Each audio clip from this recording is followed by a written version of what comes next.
Greetings and welcome to this edition of Positronic Hypersonic. I'm Barry P. Cook, and I'm here to talk to you about the premiere of Creature Commandos, the first real entry in James Gunn's DCU that was just released on Max.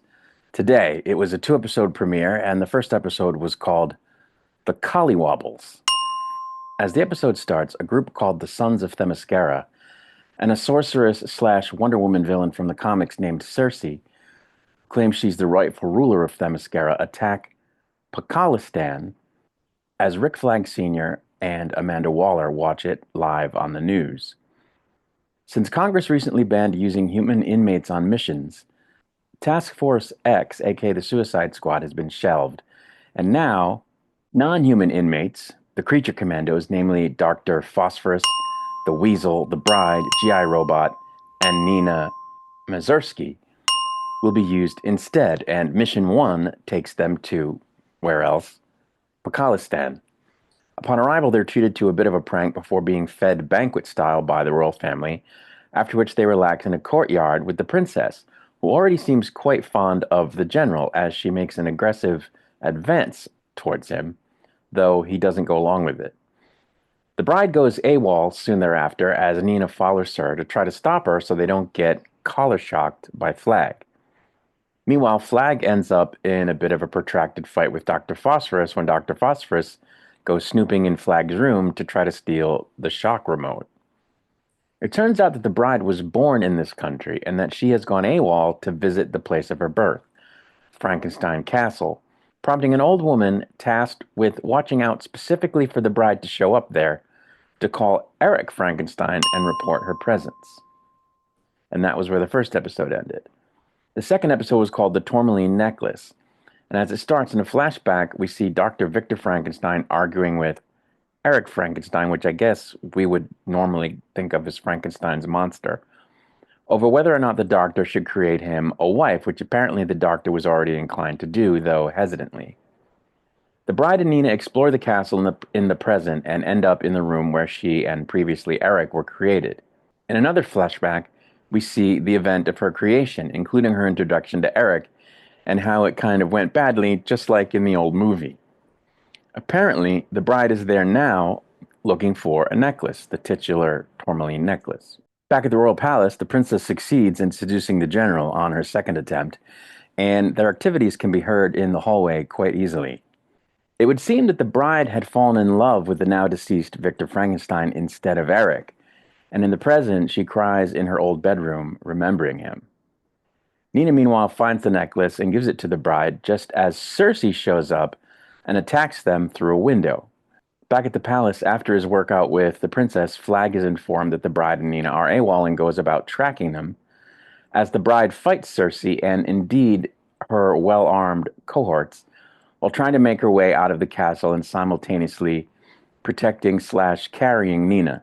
As the two ladies fight, there's a flashback to Victor and the bride getting it on while Eric watched. Doot, doot, doot, doot.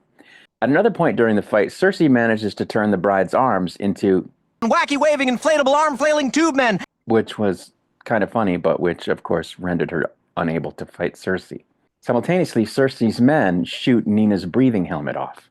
Nina, being a sort of creature from the Black Lagoon type creature who needs water to be able to breathe, this was not good. She was rendered unable to breathe. In another flashback as the episode ends, we see that Eric killed Victor, as well as that Eric has spent over a century trying to make the bride his wife, chasing her around the world, which is where the episode ended. So I had never heard of the Creature Commandos. I'm not a big comic reader. I was in my youth, more of a comic reader, but I haven't been for, 30 years. So I was unfamiliar with the Creature Commandos, and I have to say that I thought it was kind of a, and still do, kind of a weird choice for James Gunn to kick off the DCU with, or to even do a show around. So I was pleasantly surprised watching it because I found it to be really, really good.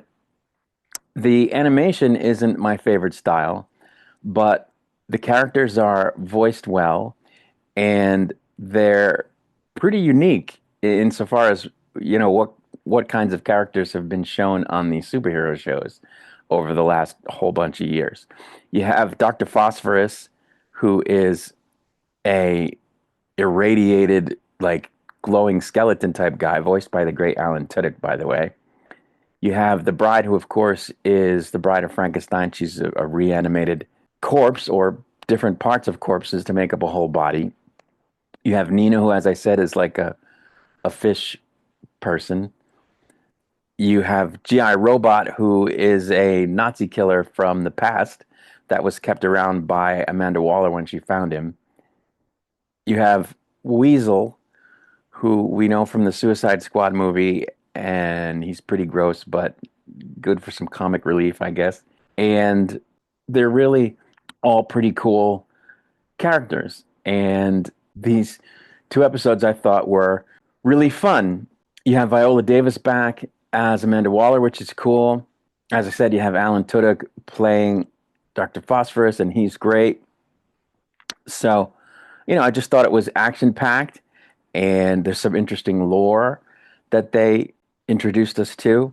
So far, my favorite characters are the bride and Nina. I should add that they have David Harbour playing Eric Frankenstein, which is cool. But, again, it was action-packed, and there was a little bit of sexy in the episode, a little bit of kind of almost nudity.